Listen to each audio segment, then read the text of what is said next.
Okay, we will continue on the autofluorescence subject. Our next speaker is Laura Ferrer. She's a scientific solutions manager at R&D department at BD.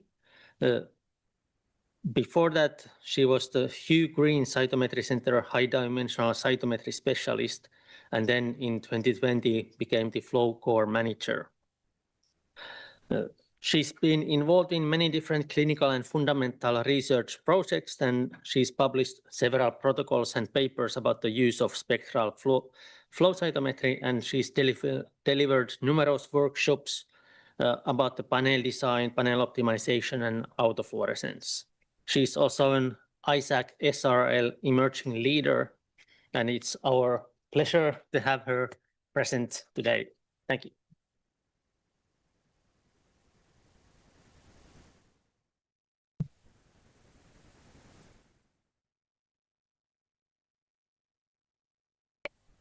Good afternoon, everyone, and thank you for having me and for the kind introduction.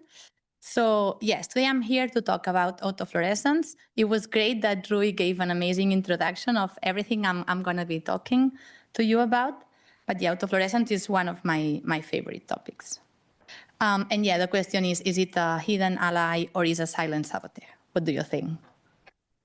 Yeah, this is just a disclaimer that now we are part of Waters, but we're still the same and we sell the same things. Okay, so just as a reminder, because Rui gave an extension, like a long talk about this. So what is autofluorescence? So we all know that is the intrinsic fluorescence of all the cells, and it comes from structural components and also metabolites. And usually the way we measure it, it's by using unstained cells without the presence of fluorochromes. Important things to note is that all cells and particles, all of them will have it to some extent. And also there's no single autofluorescence spectrum, so it's gonna vary a lot between cell type, but also between like each single cell will have a different signature, sample type, preparation type also, and it's dynamic. So cells that had an autofluorescence signature at a given point after a stimulation or after, I don't know, any input can change this profile. So this really makes it tricky to work with autofluorescence. As an example, bigger cells will have more structural proteins, higher autofluorescence, or cells that are stressed and dying will be producing more energy and proteins and will also have higher autofluorescence. As we can see on this spectral plot, this is one sample that was run without any fluorochrome, and this is the autofluorescence of a given sample. So with a spectral flow cytometry, we will be able to visualize all the signature of this autofluorescence. Okay, when it's a problem, when it's a saboteur to our data. So when we have problems with the resolution, also we can get unmixing problems, and it's because of the autofluorescence. Or, as Rui was saying, when it makes our panel design a bit more difficult. Now, when we are working with a complex tissue, we will need to pay attention to our panel design and consider the autofluorescence signatures.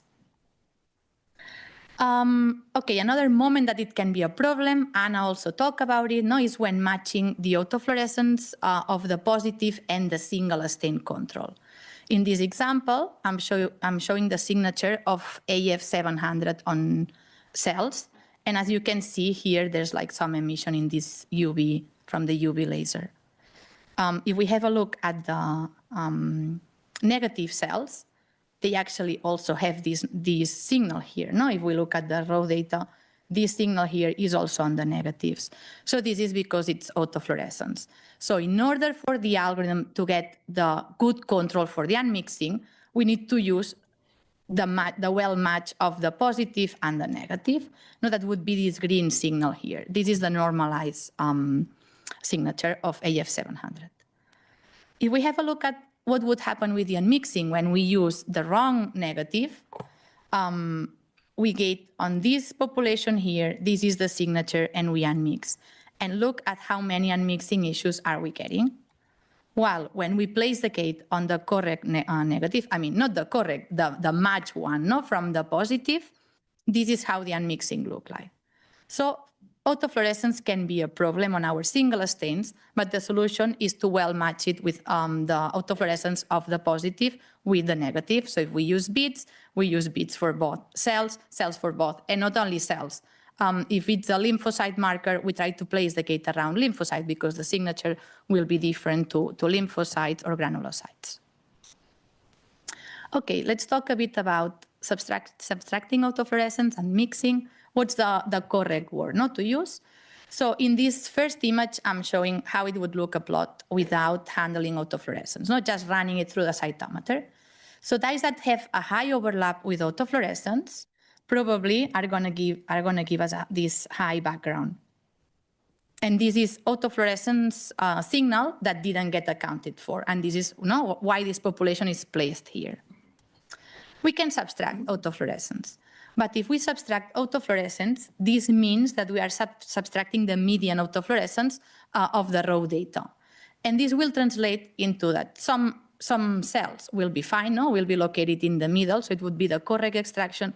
But for some other cells that the autofluorescence profile was a different one, the extraction won't be correct. So we're going to get this huge spread here. And this is actually not what we want. So the solution, or let me correct this, what we are doing at the moment, that it's not the best workaround that we have, is unmixing using autofluorescence signatures from the different cell types that we have on our unstained sample. If we do so, usually we can end up having like a nice rounded population on the negative that will make our resolution better and reduce of unmixing problems. In this case, autofluorescence will, instead of, if we have a look at this image here, in which BUV 395 had this high background, or like it was above 0, now when we unmix with autofluorescence, it's sitting on 0, but we're going to have an added parameter that would be autofluorescence, and we're going to get a positive signal for autofluorescence. So autofluorescence will be one more parameter in our assay. Okay, a spectral flow cytometry and autofluorescence, as I said before, we're going to collect all the signal. And it's not only this. So when we unmix, we also need to account for everything. So if we're running a 12-color panel, would you use 11 controls? And the answer is not. So we shouldn't be using 11 controls. So it's a bit the same with autofluorescence. No, we're going to need to include autofluorescence. Autofluorescence, it's not something new. It has always been there. But a spectral, it's making it more obvious. Okay, so the goal of autofluorescence and mixing will be to accurately model our data. So we want to make sure that our regression model accounts for all the sources of fluorescence that we have on our full stain sample. So the spectral matrix contain the fluorescence sources that you choose. So we have 20 fluorochromes in our panel. We're going to include 20 fluorochromes in our matrix. But autofluorescence and mixing will involve identifying the fluorescence sources that you didn't choose, because, I mean, we don't know them from the start. So this, it's also important, I think Truya started to say this, that there are different compounds, and we're getting per each cell, on the unstained signature, but it's made of the fluorescence of different compounds. So this means that we don't really have the perfect control. I don't know if the perfect control would be to have each of the single compounds, but what we are using at the moment is not the perfect control, because we're getting on cells. So it's not like if we have a CD3 FITC that we get a CD3 FITC and we use as a control. With autofluorescence, yeah, we don't have good controls at this point. Okay, so as I was saying, the goal will be to find a good model that mimics well our data. Let's have a look at this example. We have this cell that has autofluorescence, 3 molecules of dye 1 and 1 molecule of dye 2. This is how the measured signal would look like. And then we have 2 options. We can unmix including autofluorescence or without autofluorescence. If we don't include autofluorescence, what the unmixing algorithm will do, or could do, would be that, hey, look at all this signal. This is dye 1. and this is dye 2. No? So it would be overestimating dye 1 because we are not considering autofluorescence. While when we include autofluorescence, the algorithm has the required information to get a better fitting. So we're going to have part of autofluorescence, part of dye 1, and dye 2. So this would be a much correct result, considering autofluorescence, the right amount of dye 1 and dye 2. Another example of something that could happen. In this example, we have a cell with autofluorescence and 1 molecule of dye 2. This is the measured signal that we have. And if we unmix without autofluorescence, but we have the 2 fluorochromes, because this is a cell that doesn't have dye 1, but the matrix for this experiment has dye 1. So what the algorithm is doing is, hey, actually here you have signal of dye 1 and also dye 2. But this is a false positive. No, the problem here was that as we didn't include autofluorescence as a control, the algorithm, it's trying the best fit, and it's giving us a positive signal for this dye 1. So the correct way would be to have the 3 fluorochromes, because they are in the matrix for other cell types too, and we get dye 2 and autofluorescence. So there's no dye 1 in this cell. So for me, the important message here is that the unmixing algorithm will always give you a result, always. But yeah, the problem is it correct or not?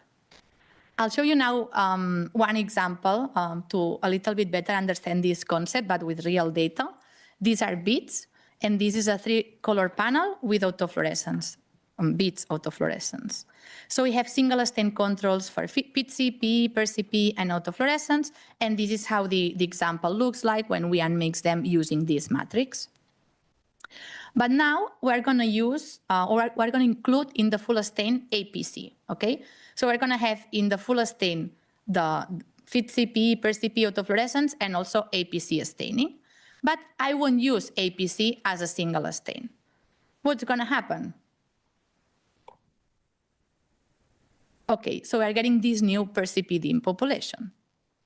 And this population is not real at all, no? This population is appearing here because we had APC into the sample, and the algorithm, by best fitting the signal, thought it was PerCP, like a PerCP population. Yeah, these are beads, this is a fun example, but yeah, you wouldn't be as happy with your real data and your clinical data, no? You're getting like these random new populations that are not real. So it's going to be very important that we get like, we input autofluorescence in our model. Okay, let's do a bit of statistical modeling, and it's going to be quite easy. So in this first example, we're going to imagine that this is our data. So we have low bias and low variance. So all the data is centered to the middle. If we increase the spread of these results, the data is going to look like this, so more spread. But then we can also add bias into our results. And this would mean how wrong is my data, how far away is from the truth. And this is how it looks, no? But if we have high bias and high variance, it looks like far away from what's truth and also spread out. This into cytometry data. This is how it would look. So when we have these results here, you see that the negative and the positive are well aligned. So this would be low bias and low variance. But then if the variance get increased, it would be a spread for us, no? And also what can happen is that we have high bias. So for high bias, it would be like an incorrect result. For our language, be like an unmixing problem, undercompensated, overcompensated. And we can have both. So this is an unmixing problem plus a spread, yes? You will understand why I'm showing this. This will be very important when we need to decide how many signatures we want to use for our experiment. Okay, let's start modeling it. And what do we need to consider? So the first option is that you are like, okay, this is too complicated. I'm not going to use autofluorescence signatures. And you can really do it, no? Maybe after you're going to change your mind. So if we don't try hard enough, we're going to be underfitting. This will lead to high bias. And this would mean that you're going to have unmixing artifacts, you're going to get false positive populations, and higher unmixed background. You can have a single autofluorescence spectrum or go to more than one. But what happens if you add too many? No? You get super excited, you have a look at your sample, and you find 10 different autofluorescence signatures. And believe me, this can happen. So you can start introducing them into the unmixing, and you're going to have high variance. What's high variance? It's going to be unmixing dependent spread problems, hotspot problems, and you are going to be losing resolution because, I mean, it's not difficult to understand. If you have a panel and you start adding many more fluorochromes, you're going to increase the spread. So it's going to happen exactly the same with autofluorescence. So which will be your goal when deciding how many signatures? So the goal will need to balance the bias with the variance. And I'll show you a little bit how to do this. So in this case, we have a bias example. No, it's one sample. Actually, no, by looking at the profile, it looks quite homogeneous. When we run the unmixing without autofluorescence, you can see that the resolution, no, it's not very good. And the red line is showing you where the 0 is, and it's where we aim the negative to be sitting at. When we use this signature for the unmixing, this, no, the resolution improves, and now our data is looking much better, and we can resolve it optimally. Okay, so when we work with autofluorescence, as I was saying, we're going to think of it as one extra parameter. But I think it's important to, sometimes it's hard to imagine it as an extra parameter, and sometimes we think it's too similar to a single stain control, of a fluorochrome. So what's similar? What's similar is that it's going to have also an excitation and emission spectrum, like the single stain controls. And this means that it can also cause a spillover and a spread, and it can also be impacted by a spread. Which are the differences? So fluorochromes are like friends, but autofluorescence is like your family. So you won't be able to choose your autofluorescence. It's going to be there, and you will have to accept it and deal with it. And also autofluorescence will be dynamic, so it can change. The fluorochromes too, but not as much. Autofluorescence, no, with activation or under different conditions can change. So it's important that you consider this. Okay, as I was saying, we can not extract. It's unmixed autofluorescence. There's a mistake in this slide, Rui. Yeah, so if we unmix with autofluorescence, what you can see here is that the negative population is centered around 0, and this means that the staining index is going to be like higher. This is another example with an fluorescence protein on a cell line. And again, without autofluorescence, it's quite hard to separate the negative from the positive. When using autofluorescence, the negative will sit on top of 0, and we're going to be able to get the true GFP positive cells. Okay, but what happens if one autofluorescence is not enough for our model, And here we have one example of a 42-color panel on a mouse lung, and this is how the unstained sample look like. Sorry, it's not the unstained, it's a full stain. It's the full stain sample. See, this is how it looked like. So there are some diagonals coming from the autofluorescence, but there's also some signal from the fluorochromes. And here, when using multiple autofluorescence signatures, you can see that we got rid of the unmixing problems, or almost all of them. But the problem here is that we overfit the model. So we include too many signatures, and now we are getting like a high variance, There's like unmixing dependent spread here. And this could also be a problem because maybe I won't be able to separate. So the resolution of markers can be a problem then. Okay, let's dig a bit more into this type of data sets, How we pick up problems and how we fix them. So here we have like a panel with some gating, and you can already see these diagonals here. This for me would be like a red flag. We have here an unmixing problem, but then the sample that will tell you exactly what's going on, and the one that has all the information is the unstained sample. So if you see problems with your full stain, go to have a look at the unstained sample, and unmix the unstained sample and see how it looks. So you're going to get diagonals, false positives. This is because of autofluorescence, okay? And this is what you want to try to improve. So your goal would be to get this unstained sample, that is one rounded ball around the negative, and you don't have diagonals or positive staining, because it's the unstained sample, so it shouldn't have. This is the fully stained sample. So as you can see, some of these problems translated into the full stained sample. So this is how it would look like. But sometimes when you look at the full stain, you are a bit like, it's a problem of the controls or the autofluorescence. So if you have this question, go always back to the unstained sample. If we have a look at the single stains, you will already see that there are also problems like these false positives and diagonals, and mixing mixing problems here. Or here we have resolution problems, in these other single stain control. So these are ways of starting identifying that something is wrong with your autofluorescence or with your sample, and you need to deal with it. Okay, so how to do it? So we need to evaluate bias and variance. And for me, one way of doing it, this is an example of an extremely complex sample. Usually you find, I would say this is like brain, and it had, I think I found like 12 different signatures. So, but also you have to be mindful about what I'm interested in CD45 cells. If I'm interested in CD45 positive cells, this means that all the rest will be gated out and I won't care.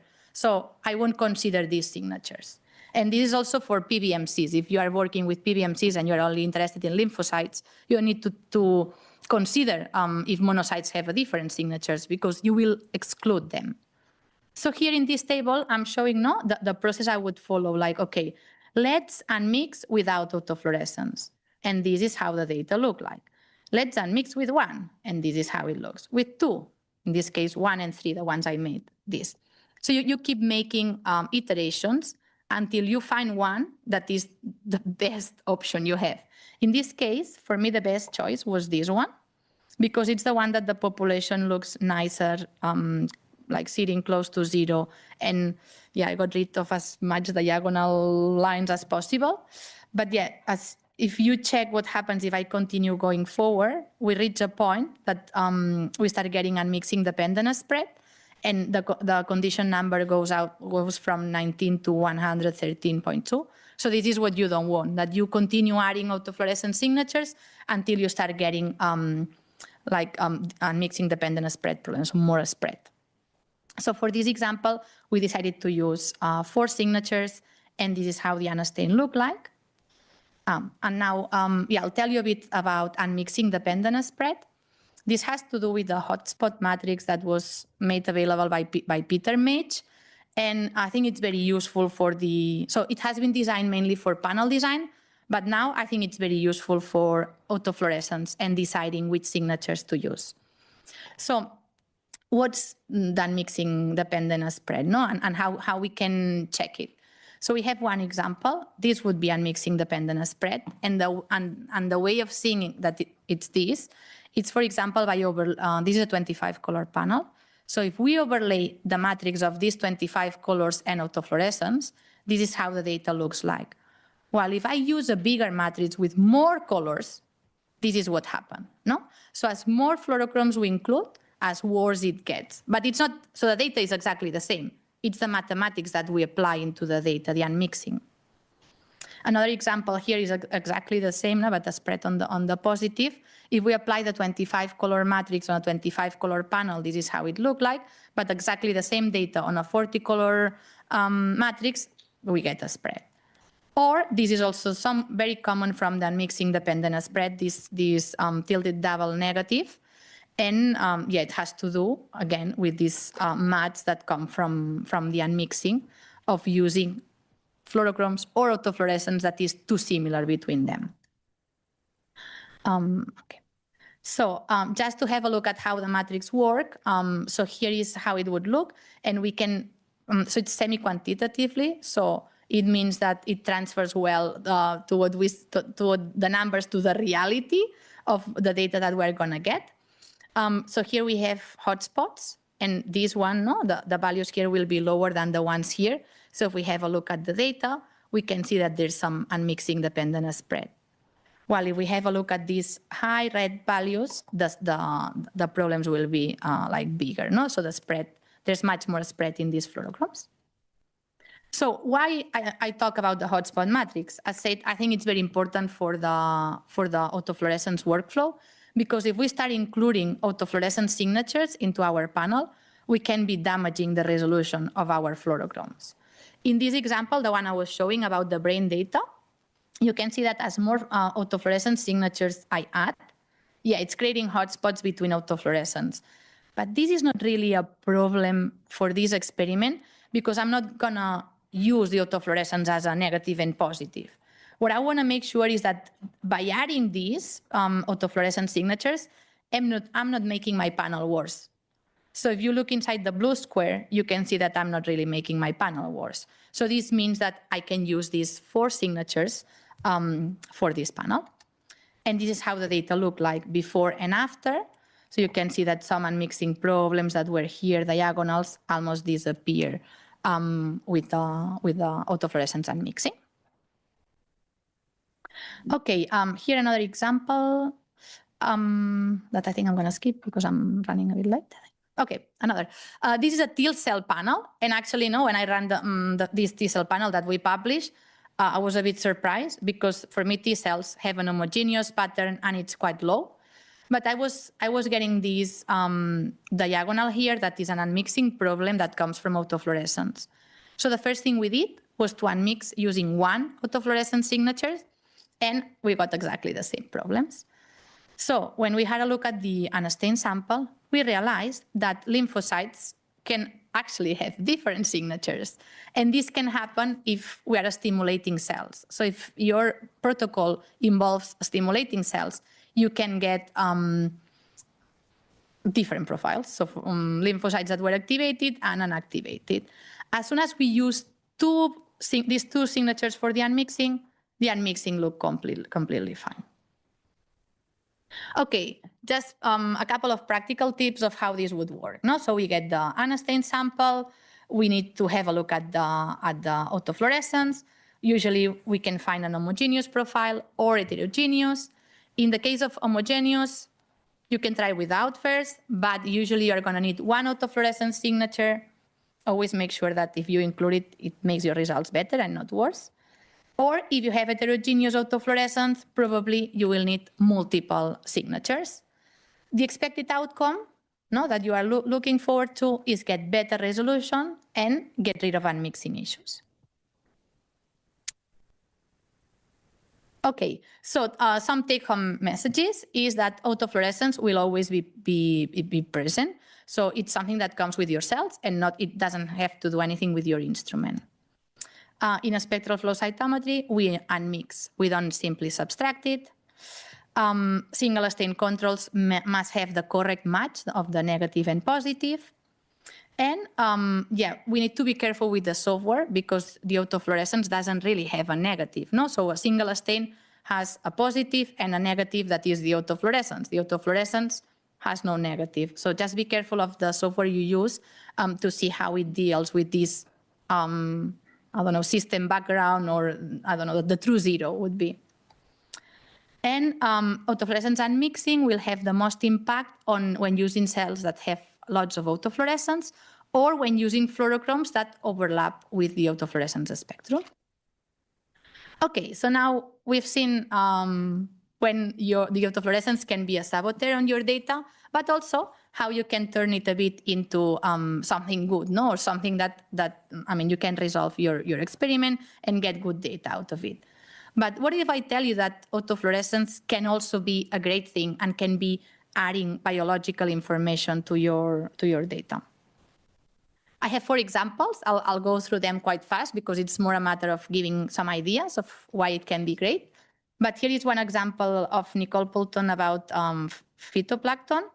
And the idea is that each phytoplankton has a different spectral signature. So if you use the value of autofluorescence, that it's all these signatures, you will be able to determine in a given sample which phytoplankton populations are there. And this is something that couldn't be done before with conventional flow cytometry. The other example is the one that Rui talked about. So just to remark that they find two different populations, and thanks to autofluorescence, they can well separate between hepatoblasts and hepatocytes. And yeah, so again, another good example. I also picked this example from Jameson and others. And I like this example because they use dimensionality reduction only on autofluorescence. And what's cool is that they use unstained samples for different tissues, and they found different patterns for each tissue only using autofluorescence. But what's also cool is that some of the clusters or the groups of cells were the same in each of the maps. And what they could do was to, for example, using the lung tissue, overlay with the scatter profile and know which cell type they were talking about. Also overlay the signatures and see the ones that were have really autofluorescence, or some that there were debris and they didn't have autofluorescence. But it's helping them to classify or to characterize these tissues without staining. And then what they also did was to test if this was like, okay, will everything have a different map, a different of autofluorescences? So then they tested different replicates, and they saw that each tissue was very different. And no matter that they were using different replicates, the profiles were similar. And then also they tested like different diets. So they could compare the change in autofluorescence groups when eating one diet or another one. So I thought this was a cool example of how can autofluorescence help on your analysis. And this is the last example that was run using the FACS-Discover assay. And in this case is using algae, unicellular green algae, that are eukaryotic cells and have metabolic flexibility. So they are autotrophic, and they produce chlorophyll, but then when sugar is added to the mix, they stop being autotrophic and they become heterotrophic. So they stop producing chlorophyll. So, with this model, we wanted to understand the heterogeneity and phenotypic changes that accompany this change in metabolism. To do so, we use our instrument. And as you can see, the spectral profile of autotrophic algae is very different to heterotrophic. But interestingly, on the assay, we also have all the imaging parameters. So the question was, can we use this autofluorescence information paired with the imaging parameters to try to understand a bit better these algae? And in this slide, I'm showing the dimensionality reduction and clustering map that we ran. We found 4 clusters using, again, autofluorescence information or raw channels of fluorescence and all the imaging parameters. And then we can start understanding each cluster, which is the autofluorescence and imaging parameters that are important. Also, we can use mem label to try to get an understanding of what's expressed in each cluster. So yeah, this is a very valuable tool if you want label free to understand better your samples. So as a summary, why it matters, or when it's a good thing or a bad thing in flow cytometry and image-enabled cytometers. So it can be a horrible thing when we get elevated background or get unmixing problems.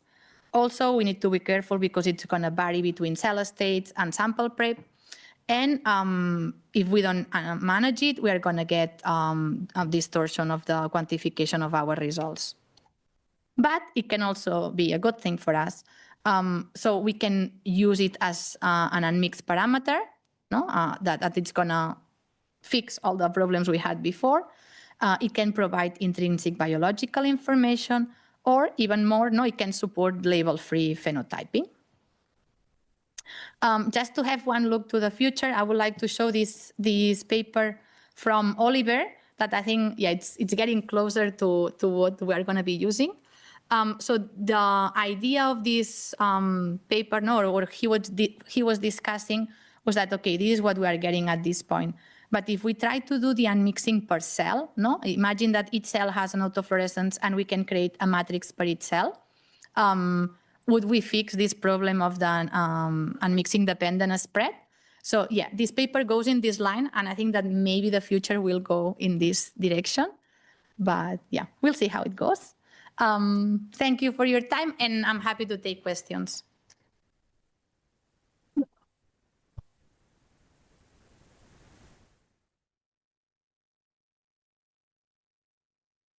Okay.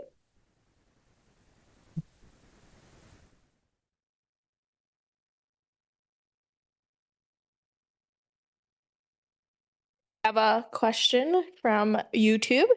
How exactly are we applying the autofluorescences into the hotspot analysis? Can you give us like a quick how to actually do it in practice? Yeah. So the hotspot is available, I think, in BD Research Cloud, in the Spectral Viewer, and also in Chorus. Chorus is the answer. So how do we apply it? So it's in this case, it's in BD software. So you just import your single stain controls, then you have your autofluorescent signatures, and what you need to do is to just visualize the hotspot and see how this is changing the hotspot with and without autofluorescence. So for those of us that don't have an AA or an SE, but we have like an A5 SE, that's all, we're doing it through the cloud if we have Diva. I don't know. Maybe someone from BD can help me, but I don't know if you can import like autofluorescent signatures into the cloud Okay. and visualize them in there. So in the hotspot there. Yeah. Okay. I don't have the answer. Okay, so to answer the question from the crowd, it was you can do it in the cloud, but it'll be theoretical. Yeah. I always get so nervous asking questions. So for practicality's sake, when we're going through and we're trying to identify new autofluorescent signatures, and like, let's say we have a really complex tissue, you made a comment about, I don't care about monocytes for this. I only care about lymphocytes. So I'm only going to look at the autofluorescent signatures for lymphocytes and not monocytes. Do you also only use your confirmed live cells? So you use your single stain control for viability and then only gate on your live cells? Or do you also include your dead cells? And tell me more. Let's have a conversation. Yeah. Usually, I mean, every project is different. And at the end, no, you need to sit down in front of your project and find your strategy. No, I can give you tips and tricks, but viability, yeah, why would you have their dead cells, exclude them if you can. Sometimes it has happened to me that by looking at the anostain that I don't have viability dye, I include a signature that is dead cells. But then the signature will be gated out because so it's a bit And of maybe a it learning adds to your playing, EDS. like you discover this and then it's like, okay, there's no need to include it because I'm going to exclude it so it won't be causing trouble. Yeah, it's a bit of a play. I don't think we have the perfect workaround at the moment. We're just doing our best, and hopefully one day we're going to have like a perfect tool that it's super accurate. But yeah, now it's about understanding your data and playing a bit with the different tools that are available. And do you have favorite combinations of channels to look at first to try and identify, or just kind of look and see? Usually the UVs, putting like UV7 against yellow-green 4, it's something that I like because neutrophils will appear in the yellow-green region. But yeah, sometimes it's about playing a bit. Also the scatter, if you don't have a very dirty tissue, the scatter can already show you different populations. Yeah, it's like a game, a bit, yeah. All right, sorry, I sat down.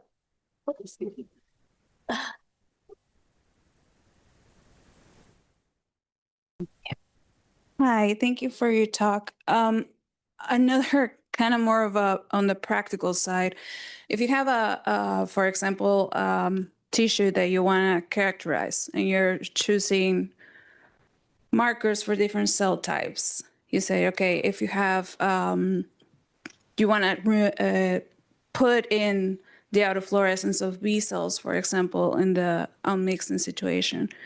Do you just apply the autofluorescence of that negative population to that marker, or do you apply all the other ones for all the other populations you're going to check? Like, do you if you're checking B cells, T cells, macrophages, are you? Do you want to check all of them together? Yeah. Then you're going to include the different signatures together. Okay. It was different if it was a B cell panel. Like, I want to check B cells. Then all the other things will be excluded, so it won't be messing up with your analysis. Okay. Thank you.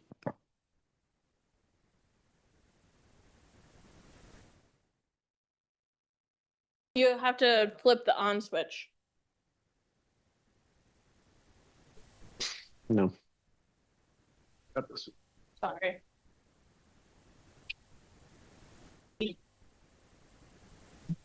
Thank you for the talk. I have a question then, I guess, since you're working for BD/Waters now. Do you think it makes sense for manufacturers in their spectrum viewers to start including some of these autofluorescent signatures? I know there's a big concern of how are the cells processed, but for basic monocytes, lymphocytes, and even going beyond that, for a lot of people who work in oncology, a lot of chemotherapeutics can induce an autofluorescent sort of signature. Would it make sense to include those compounds so people can design their panels a little better? So, yes and no. So, yeah, ideally, if autofluorescence was very similar to, you could include it, but my experience is that the most difficult panels will have signatures that won't be there. So yeah, and I don't know if we are starting to include signatures already, like, I don't know, lymphocytes, the lymphocytes, monocytes, granulocytes. But then, yeah, what happens if it's fixed, if it's not fixed? So it won't be mimicking the reality. So it can give you an estimate. And again, very complex tissues, it won't be impossible. And this would need to be for all the different instruments. So yeah, I'm not very keen on this type of library. It's more about have a look at, run your anestin sample, understand it, and then use these signatures for make a better panel. And then, so as I mentioned, with things like chemotherapeutics, do you think, because those would be a little more stable, presumably from sample to sample, is that something that's worth Then including? it would make sense, but then ideally what you need to do is you get the signature and you import it. Yeah.